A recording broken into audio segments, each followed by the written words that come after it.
Bueno, vamos a tocar el tema de variables de tendencia central, ejemplos con variables continuas. Entonces, mi nombre es Wilson Ate Ortúa y vamos a tocar en este tema el siguiente contenido. Primero la definición de la variable continua, después un problema tipo ejemplo como para jóvenes que están cursando octavo de bachillerato, cálculo del rango, la cantidad de intervalos de clase, la amplitud, el cálculo de los límites de los intervalos, la construcción de los intervalos de clase, los cálculos de marca de clase, la media, la moda y la mediana. Entonces, empezamos con la definición de lo que es una variable continua. Son aquellas que pueden adoptar teóricamente un número infinito de valores entre un conjunto de números continuos. ¿Qué quiere decir esto? Por ejemplo, cuando tenemos dos números enteros, entre ellos hay infinitos números decimales, y que dependiendo de la variable y el estudio que estemos haciendo, nosotros acotamos a 2, 3, 4 o la condición que pida el problema. Entonces, en este caso, vamos a tratar un problema en el cual un instituto de salud desea hacer un estudio para corroborar si se evidencia un crecimiento normal en adolescentes que estén entre las edades de 14 y 15 años. Para ello, toman como muestra un grupo de 20 personas y midieron sus estaturas. El experimento arrojó los siguientes resultados. Entonces, estos son los resultados de la estatura de las personas que sirvieron como muestra. Entonces, ¿qué es lo primero que calculamos? El rango. ¿Qué es el rango? La diferencia entre el valor más alto y el valor más bajo de un conjunto de datos. Entonces, ¿cómo queda definido? Como LS menos LI, donde LS es el límite superior y LI es el límite inferior. Entonces, ubicamos en la tabla los dos límites. Cuando vemos el límite inferior, es decir, la estatura más baja es 1,54 y la más alta es 1,83. Entonces, ¿qué hacemos? Hacemos el procedimiento respecto a la fórmula. Entonces, ¿qué tenemos? Que hacer la diferencia o la resta entre 1,83 y 1,54, esto da 0,29. ¿Para qué calculamos el rango? Más adelante, para calcular la amplitud. Esta es una variable de dispersión. Entonces, ¿qué es lo siguiente? Se calcula la cantidad de intervalos de datos K. Ella se puede calcular por la fórmula de Storges, que es K es igual a 1 más 3,322 por el logaritmo de n. ¿Qué quiere decir esto? Aquí tomamos tres muestras de 20, 25 y 30 datos para corroborar que estos valores se pueden aproximar a 6. Entonces, cada que tengamos 20, 25, 30 datos y por casualidad no tengamos la fórmula en la mano, podemos asumir que podemos trabajar con aproximadamente 6 intervalos. Entonces, ¿qué calculamos luego? La amplitud. La amplitud está definida por el rango, o la razón del rango sobre K. Entonces, ¿qué hacemos? Tenemos que el rango es 0,29 y la cantidad de intervalos de datos es 6. Hacemos la división y eso nos da como resultado que la amplitud es 0,048. Como estamos trabajando con dos decimales, redondeamos. ¿Cómo se hace el redondeo? Como el tercer decimal es mayor o igual a 8, entonces, ¿qué se hace? Se aumenta en una décima el siguiente decimal, por eso el 4 pasa a 5 y la amplitud nos queda como tal 0,05. Entonces pasamos a la otra tabla, al otro cálculo de límites de los intervalos. Los límites de los intervalos son los que nos van a definir de dónde va el intervalo y qué datos podemos tomar dentro de ese intervalo. ¿Cómo se calcula eso? Se toma el límite superior del intervalo, es igual al límite inferior del intervalo más la amplitud. Entonces empezamos desde el menor valor era en la tabla 1,54 y le sumamos la amplitud. Esto nos da que el límite superior del intervalo es 1,59. Entonces, ¿qué quiere decir? Que el intervalo iría de 1,54 cerrado, el corchete define que el intervalo es cerrado, hasta 1,59 abierto. El paréntesis define que el intervalo es abierto. Más adelante definiremos qué significa que sea el intervalo abierto y que sea cerrado. Entonces, aplicamos el mismo procedimiento para el segundo intervalo. En este caso, el que era el límite superior, el del intervalo anterior, se convierte ahora en este intervalo, en el límite inferior del intervalo. En este caso, el límite superior 1 va a ser el límite inferior 2. Y aplicamos la misma fórmula, le sumamos la amplitud y queda que este intervalo iría de 1,59 a 1,64. Y así aplicamos el mismo procedimiento para el intervalo 3, para el intervalo 4, para el intervalo 5 y para el intervalo 6. Es decir, simplemente es sustituir los valores en la fórmula. Entonces aquí tenemos los intervalos de clase. Estos irían de 1.54 a 1.59, de 1.59 a 1.64, de 1.64 a 1.69, de 1.69 a 1.74, de 1.74 a 1.79 y 1.79 a 1.84.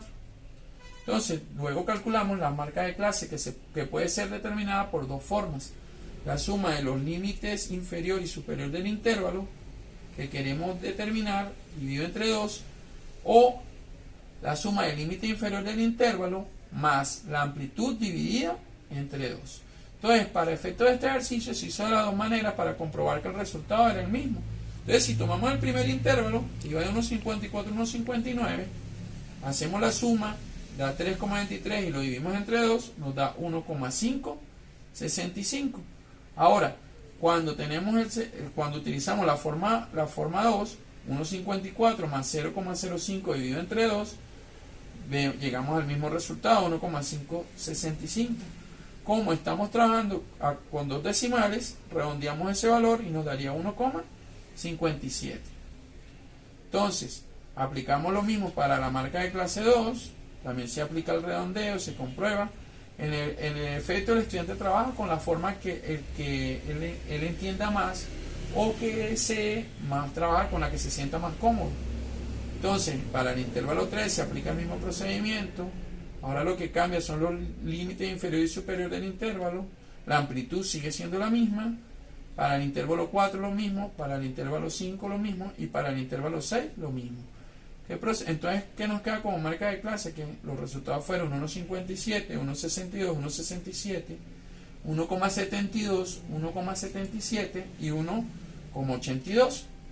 Entonces, procedemos a calcular la media. La media nos indica que es igual a la letra sigma, que va desde 1 igual a 1 hasta n, es decir, n representa el final de los datos, es decir, sería en este caso de 1 hasta 20 datos.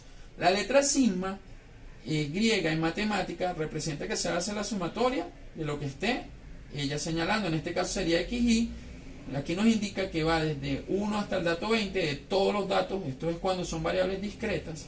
Cuando son variables continuas se hace la sumatoria de la multiplicación de la marca de clase del intervalo por la frecuencia absoluta del intervalo, y al final de esa sumatoria se divide entre el total de datos.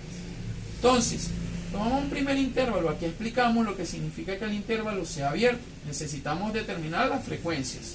Entonces analizamos cada intervalo. Aquí se iría de 1,54 a 1,59. Pero que el paréntesis esté al lado del 1,59 indica que el intervalo en esa posición es abierto. ¿Y qué significa eso?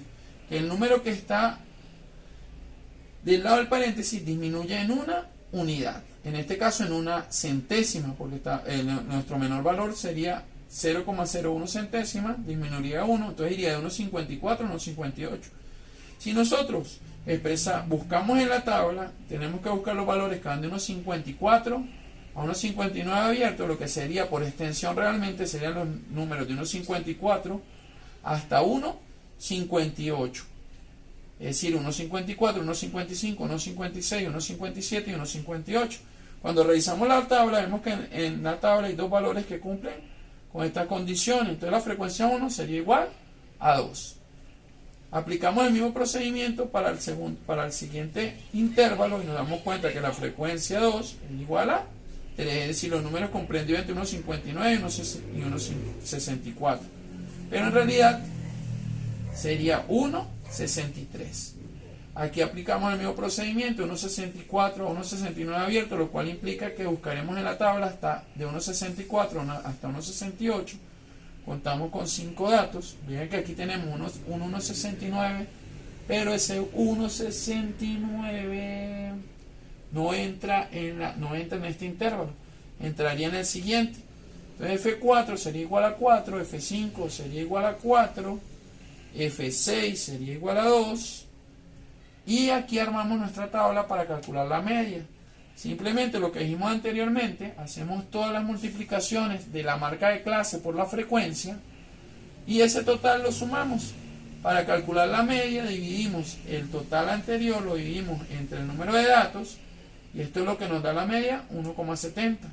Es decir, dividimos lo que es la suma, que fue 33,95, entre el conjunto de datos 20 y es lo que nos da la media.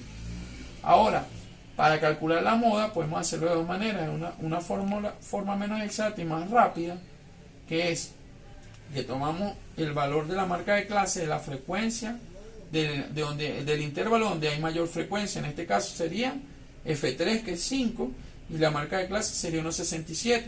Hay una fórmula matemática más compleja que nos indica que MO es igual al límite inferior del intervalo más la frecuencia del intervalo donde está la mayor frecuencia absoluta menos la frecuencia anterior a ese intervalo sobre la resta de esa misma frecuencia que está arriba más la frecuencia absoluta del intervalo donde hay mayor frecuencia menos la frecuencia del siguiente intervalo. Todo esto multiplicado por la amplitud. Entonces, cuando vemos la nomenclatura de los datos, cada definición de cada acrónimo de las letras, límite inferior del intervalo en el cual hay la mayor frecuencia absoluta, FI, frecuencia del intervalo donde hay la mayor frecuencia absoluta, FI menos 1, frecuencia absoluta anterior al intervalo donde hay la mayor frecuencia absoluta, frecuencia FI más 1, frecuencia absoluta del intervalo siguiente al de mayor frecuencia absoluta, es decir, el de menos es el anterior y el de más es el siguiente, y la amplitud. Y ubicamos esto en la tabla y nos damos cuenta que sería F2, F3 y F4. Al sustituir los valores en la fórmula y al tener la tablita nos damos cuenta que siendo este método más exacto por ser la cantidad de datos tan pequeña, el valor de aquí es muy parecido al valor anterior con el método menos exacto. Entonces, cuando tenemos un conjunto de números muy grandes, sí es más conveniente aplicar esta fórmula. Entonces, para la mediana aplicamos lo mismo, como si fueran datos de variable discreta, tomamos las marcas de clase, las enumeramos, y como es un conjunto de números pares, tomamos los valores que están en la posición 10 y 11, los sumamos, los dividimos entre 2 y nos da la media. Y también para este caso hay una fórmula que es más exacta para datos mayores, que está definida por M igual a I, que es el límite inferior del intervalo donde está la mayor frecuencia absoluta, más N, que es el número de datos totales, que en este caso sería 20 entre 2, menos la frecuencia anterior donde está la frecuencia absoluta sobre la frecuencia absoluta donde está el mayor intervalo. Al sustituir estos valores y al representar lo que significa cada acrónimo, nos damos cuenta que esto estaría en F3 y F2, y al sustituir en la fórmula obtenemos y hacer todos los cálculos correspondientes, nos daría que M es igual a 1,71, un valor muy aproximado al que nos dio anteriormente. Entonces, bueno, esto fue todo. Gracias.